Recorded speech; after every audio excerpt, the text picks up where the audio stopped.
Thanks for downloading the 24th in our series of episodes of the C-Suite podcast that we're recording in partnership with the European PR Agency Tyto and their own Without Borders podcast, where we are interviewing leaders of unicorn companies to find out about the key issues, pain points and challenges that startups face and how they can address them with a strategic approach to marketing and communications. My name is Russell Goldsmith and my co-host for this episode is Tyto's senior partner, Holly Justice. And today we're thrilled to be joined online from Tel Aviv by Tom Livne, CEO and founder of Verbit, a company that employs the largest professional captioner workforce in the world and has emerged as the leader in the $30 billion transcription industry. Founded in 2017, Verbit reached a unicorn status in June 2021 after securing $157 million in Series D funding and now has a valuation of over $2 billion. Welcome to the show, Tom. Can we start by you giving us a quick overview of your company and also why it's so relevant today? Cool. Hi, Russell. Hi, everyone. Thanks for hosting me. It's a pleasure to be here.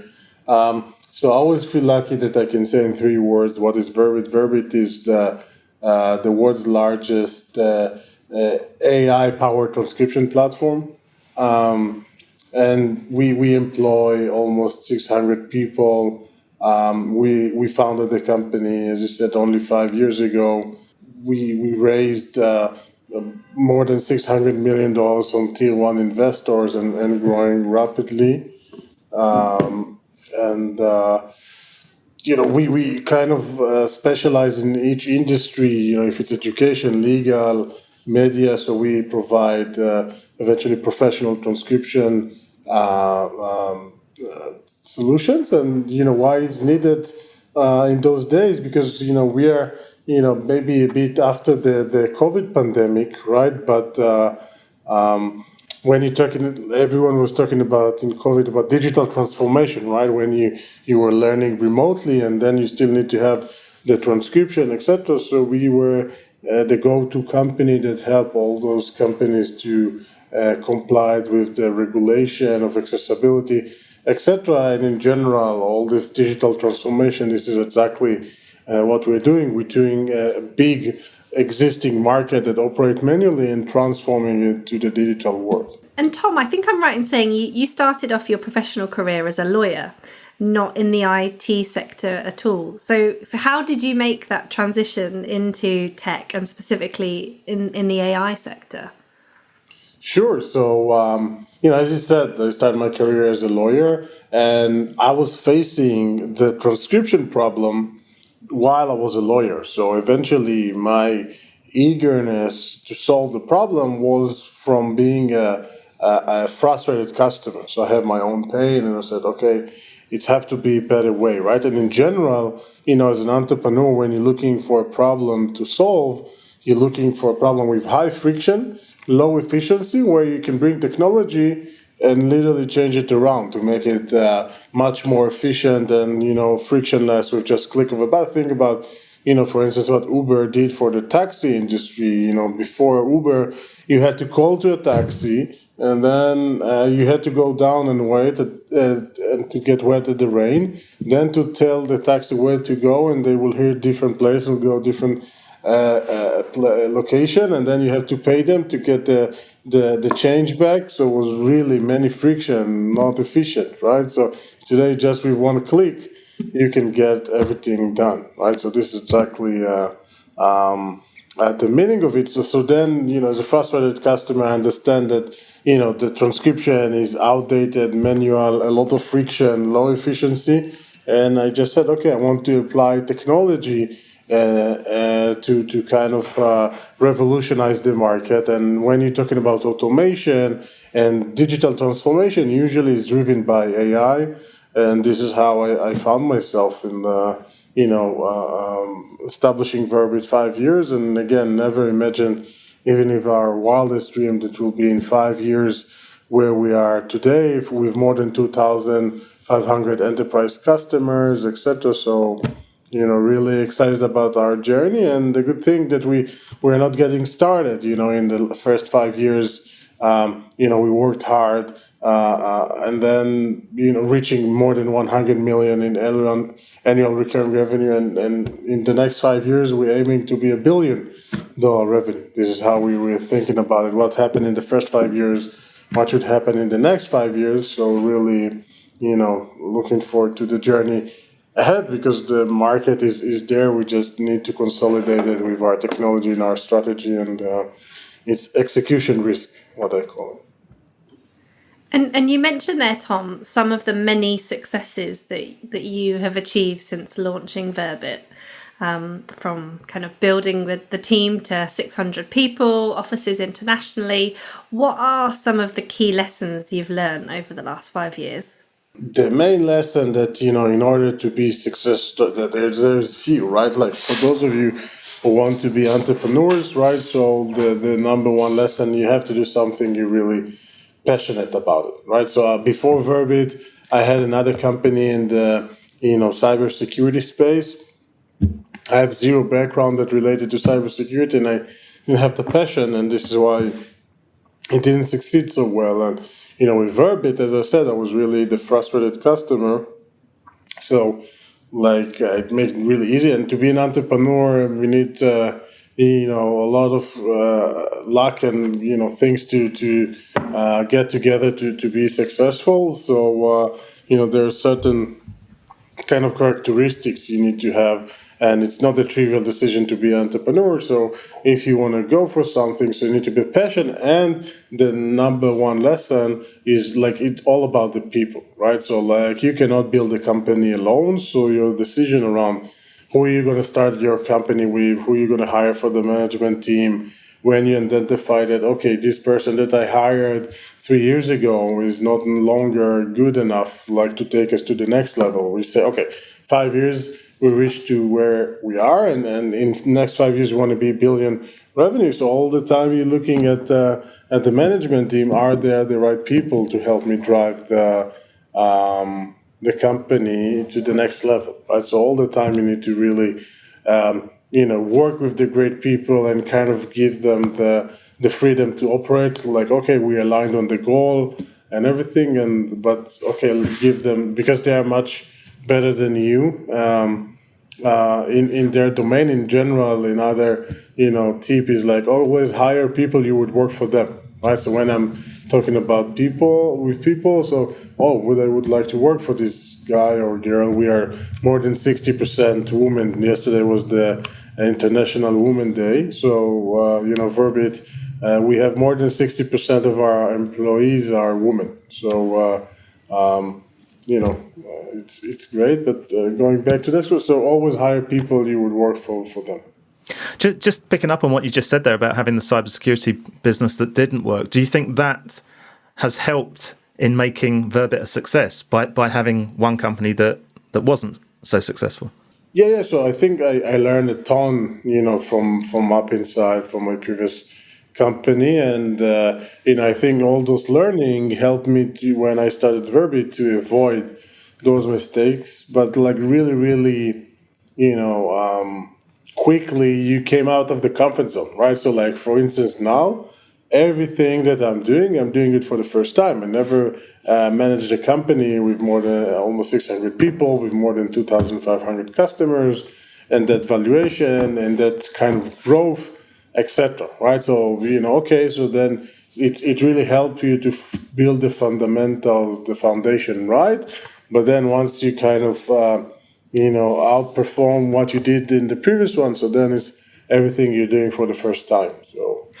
And thinking about those kind of foundational pieces, what would you say is kind of the most critical foundational step in building a company that's going to kind of endure the long term? I think it's,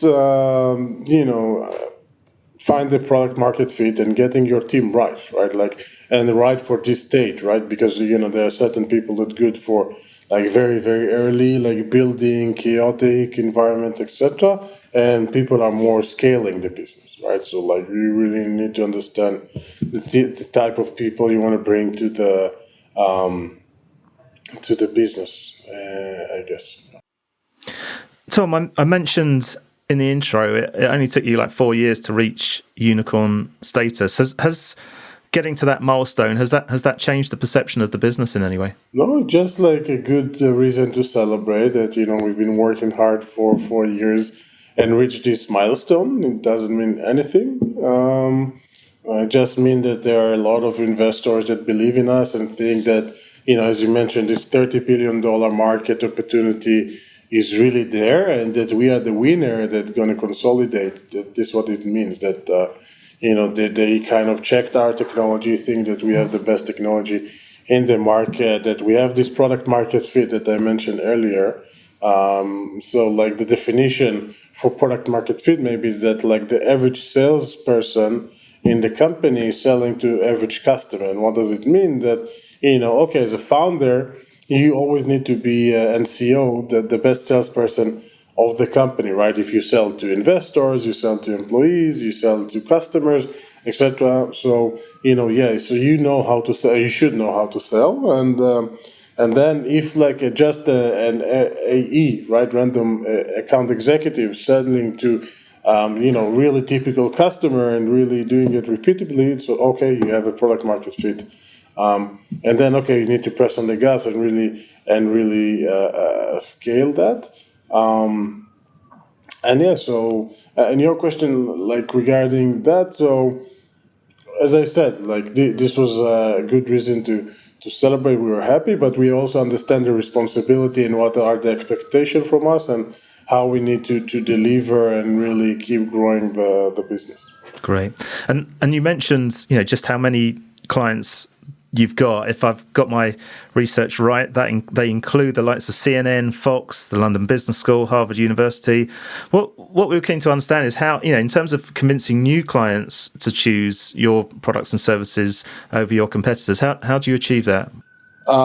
Yes, I think eventually when you're coming to choose your provider in our space, so you usually look at, how much they are charging, what is the price, how fast is the turnaround time, what is the accuracy level looks like, do they have unlimited capacity so we can scale with them, is their platform is well secured, and is it easy to use, right? So if you check all one of those parameters, and each companies have or each customer have their own criteria, or for them price is the most important, for them accuracy is the most important, and for them capacity and unlimited usage is the most important. So each one kind of ranking that, and eventually if you go one by one, right, and choose it, we're going to be number one in everything because of our technology. So we invested, I think it's over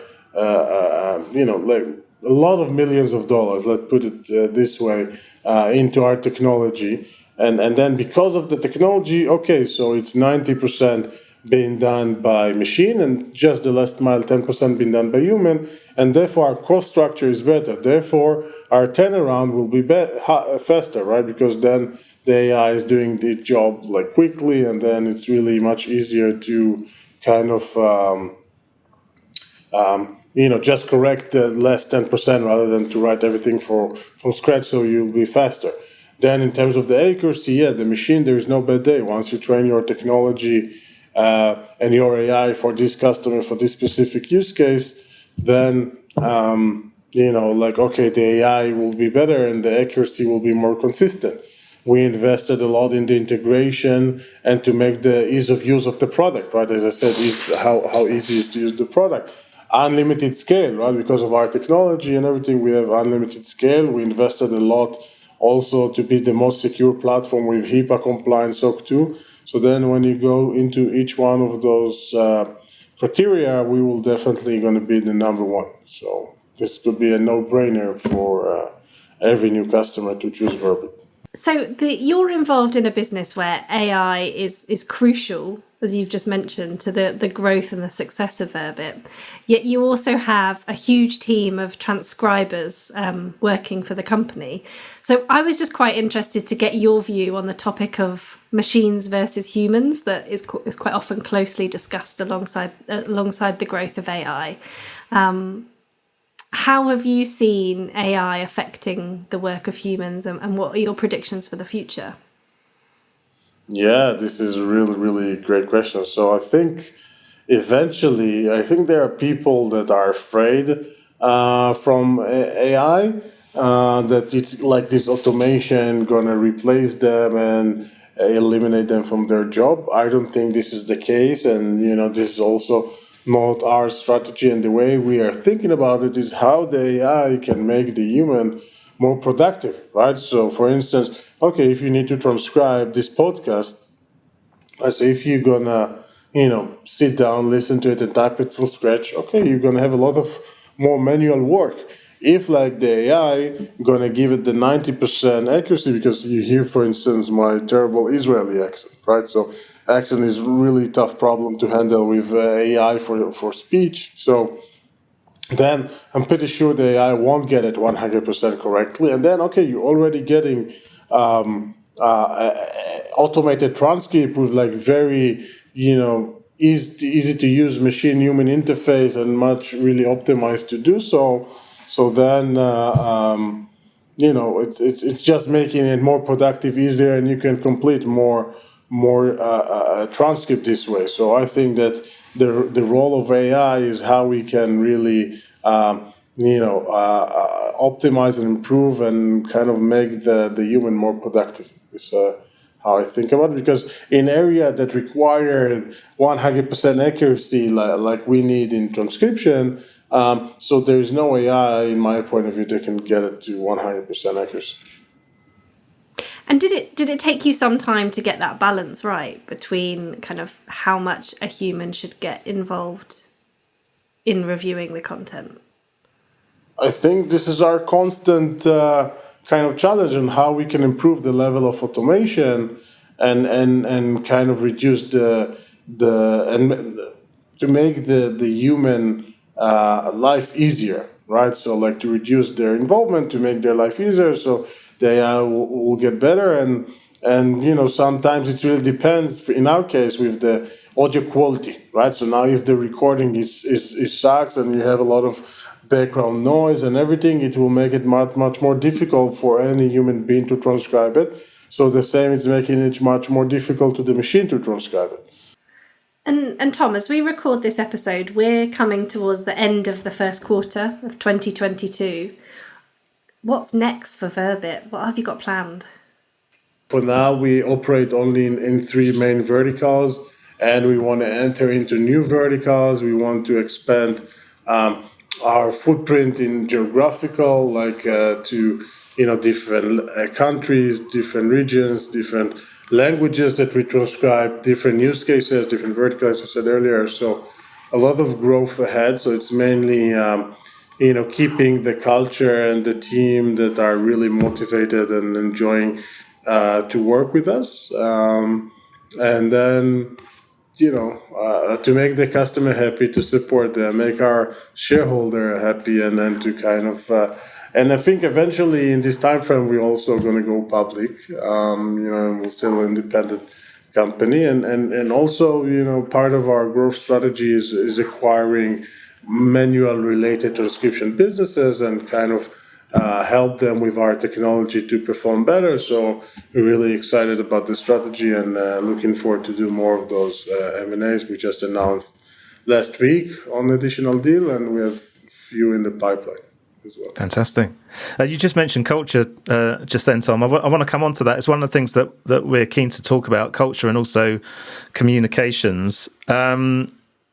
So I guess on the first of that, in terms of the comms, I mean, we talked about you differentiating between your competitors, but what I was keen to understand is what your approach is to raising awareness of Verbit.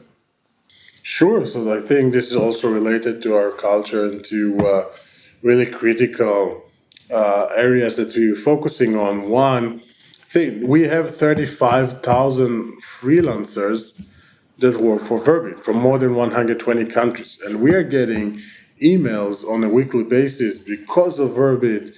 We have the ability to feed our family, take care of our kids, right? So for me, it's really heartwarming. And when I see those emails, it's kind of really motivates me to keep like doing what we're doing and to create more jobs from people to work from home, right? So this is one.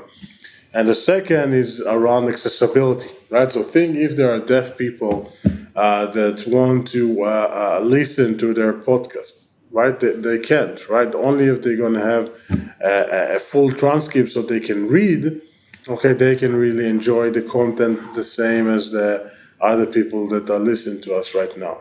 So we help people with disability, mainly hard of hearing or deaf, to enjoy verbal content, the same as me and you are enjoying it, right? So like for me, when I was choosing the name Verbit, I had in mind like, okay, if you want to search something on the web, Google it, right? So then if there is something you want to do that related to any verbal information, just Verbit, right? So, Brilliant.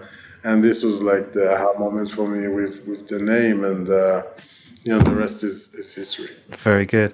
And in terms of that culture then, because obviously the company's grown quite considerably over a period of time where people have been, well, I mean, you've got transcribers working everywhere, but obviously employees as well working remotely. How do you build a company culture, over that period of time, particularly when, it can sometimes be difficult when people aren't together to, get that culture across, can't it? So how have you achieved that over the last couple of years?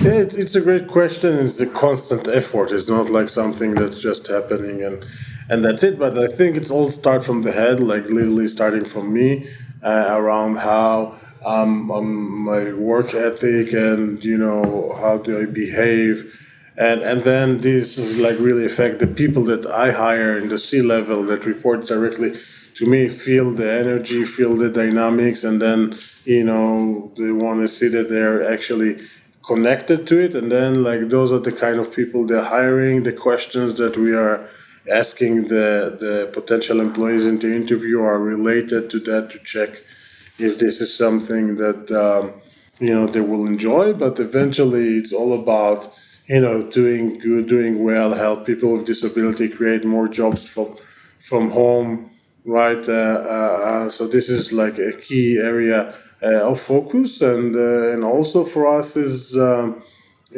around enjoying the process, right? So like, okay, we're working hard, like work hard, play hard, etc. But we really want to make sure that we're enjoying and having fun to work together, and eventually we're going to win. We're putting ourselves ambitious goals, but we want to make sure that we actually delivering on it, and actually everyone is really excited and hungry and humble and really want to keep working hard and execute. And again, it starts from me. I'm working very hard for many years, and they see how I still really care about my baby, which is Verbit, and it's all like, okay, there's so many things to do, and they kind of get into it and really like the dynamic and allowing themselves eventually to be best version of themselves, also looking on myself or the other management team or any employee. So we want to make sure that our employees are really giving 100% of themselves and allowing to them to get better, get more responsibility, to be promoted, etc. So. And building that excitement and that kind of really important culture that you've just mentioned there, I suppose a big part of that is internal comms. And I just wondered, how do you navigate that need to communicate with individuals or parts of the company versus addressing the whole team, particularly if you think that you've got remote workers, a team that's geographically quite spread out? How do you balance that?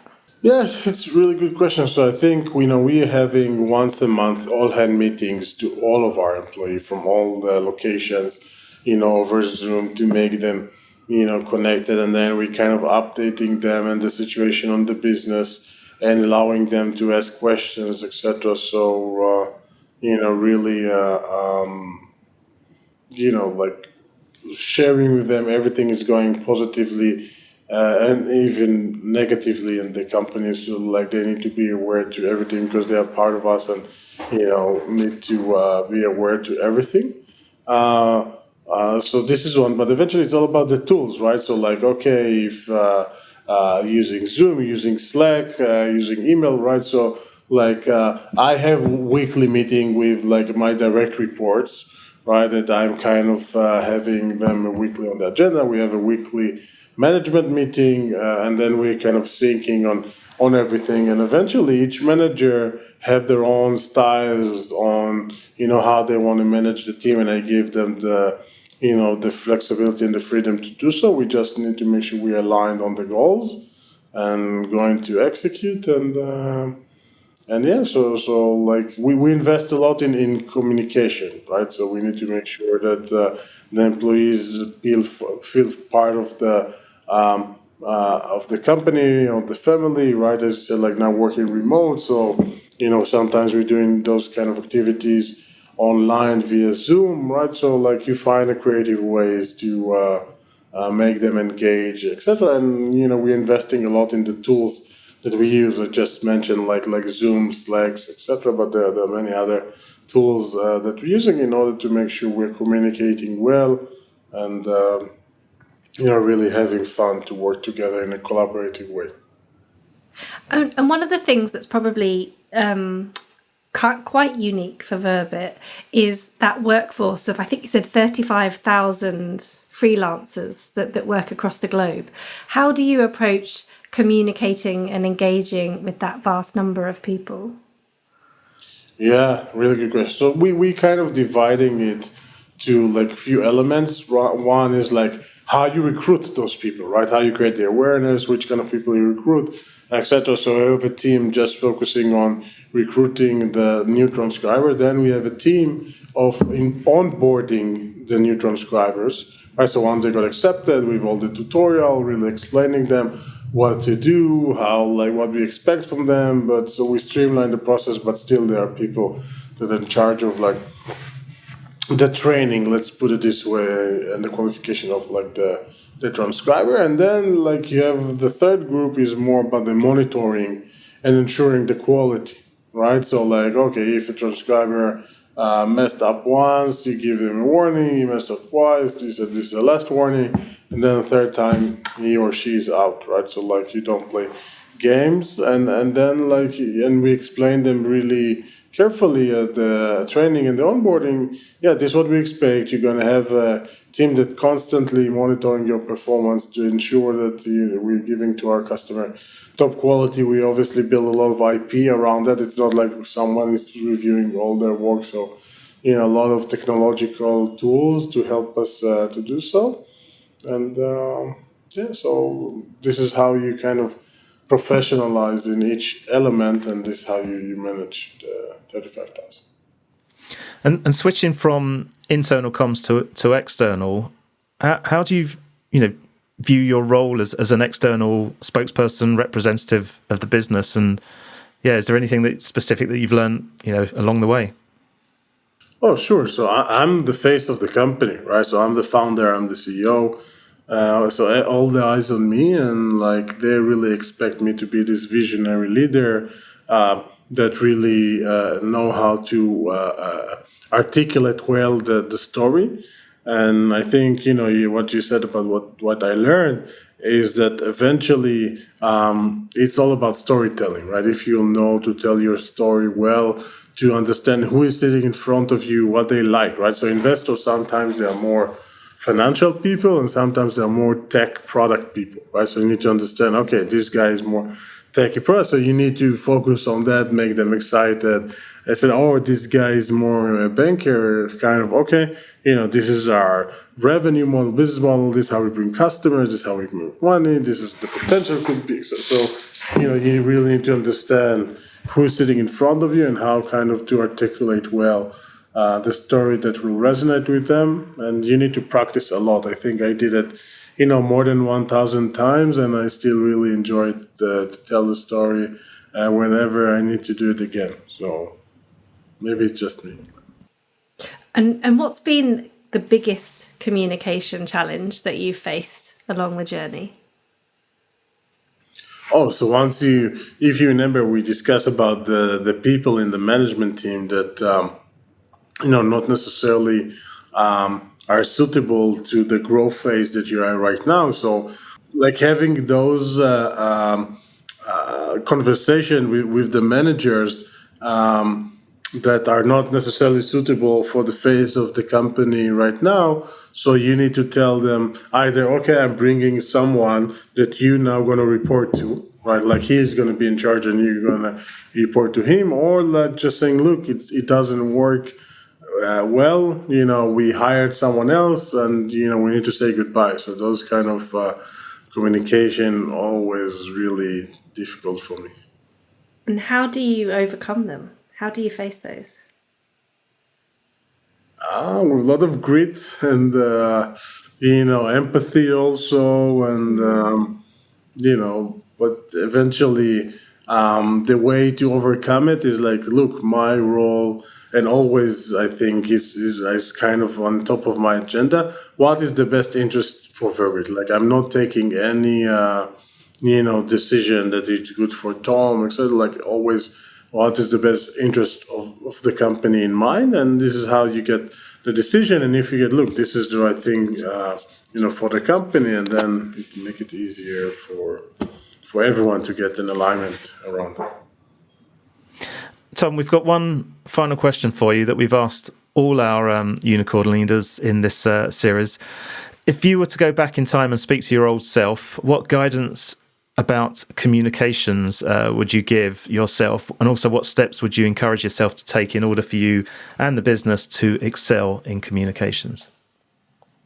I think, if I'll tell back to myself, so patience is not my strongest characteristic. So like when you are communicating, you need to be more patient, to listen more carefully, etc., and not think that you know everything. And sometimes you do really impulsive response and decisions. So maybe more kind of okay to think about it more and not just say whatever you have in mind. So to be more kind of count until 3 before you really answer anything. So I think this is important one that I'm kind of learning over the years. I'm still not perfect, obviously, but this area that I think I managed to improve over time since I was younger. Was like really zero patience, getting everything done, and here you're more relaxed and balanced.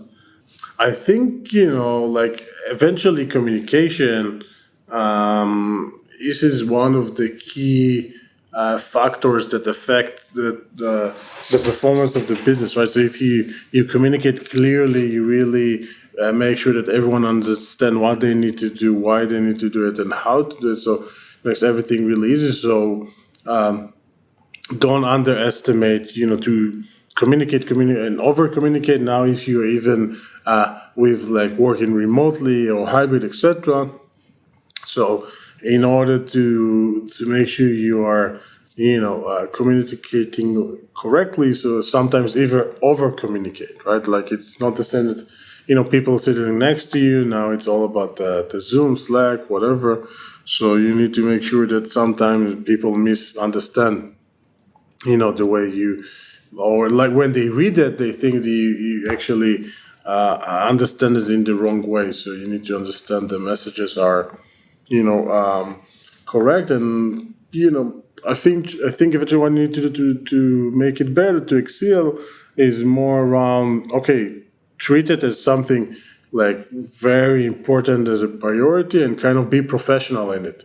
I don't think we are still thinking about communication in general at the level of like top professionals, right? But we need to get there, and whenever you have a meeting, Zoom meeting, in person, presentation, etc., you need to really make sure you're investing in tools and everything, and you know how to communicate as a professional, and then everyone will look at you and will respect you this way, and this is how we can win together. Tremendous. Tom Livne, thank you so much for taking the time to join us online and record today's episode. Really appreciate it. Holly, thoughts on what Tom had to say? Yeah, what a fantastic chat. I think one of the things that shone through in a lot of the answers and points that Tom made was that importance when you're building a company of investing in the basics. So from investing in the right tools in the start, investing in the right people for the moment of the company's growth, the right product development, investing in comms techniques and building a right culture.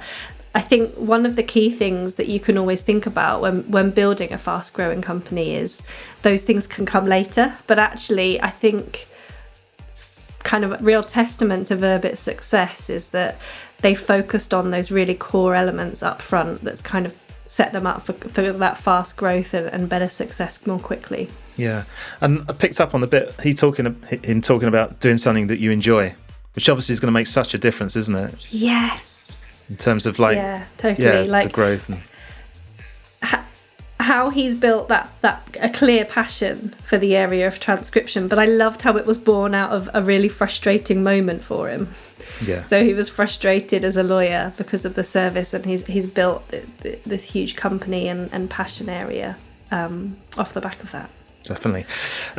24 interviews down. So that's actually it for this latest episode that we're producing with Tyto. If you want to find out more about Verbit, then their website is very simply verbit.ai. We'd love to hear your comments on today's chat. You can do that by sharing them on our Facebook, LinkedIn, Instagram or Twitter feeds, or you can do it in the comments on the YouTube version of this podcast. Those are all linked from the top of the website at csuitepodcast.com, where you'll also find all our previous shows and supporting show notes, plus links to where you can follow us for automatic downloads of each episode via the likes of Spotify and Apple. And if you like what you heard, please do give us a positive rating and review. We're of course available on all podcast apps. Just search for the C-Suite podcast, hit follow or subscribe. And don't forget, you can also subscribe to the Without Borders podcast from our partners at Tyto. All the details for that are on their website. Just head to tytopr.com and click on the podcast link in the top nav bar. And while you're there, you can also download a copy of Growing Without Borders, the Unicorn CEO Guide to Communication and Culture. It's a great overview of the first 15 of our unicorn interviews. If you are a unicorn leader yourself and you'd like to be part of this series, please do get in touch via the contact form on the website at csuitepodcast.com. Plus, of course, anyone can get in touch with any feedback you may have. And finally, you can also reach me via Twitter using @Goldsmith, or you can find me on LinkedIn. But for now, thanks for listening and goodbye.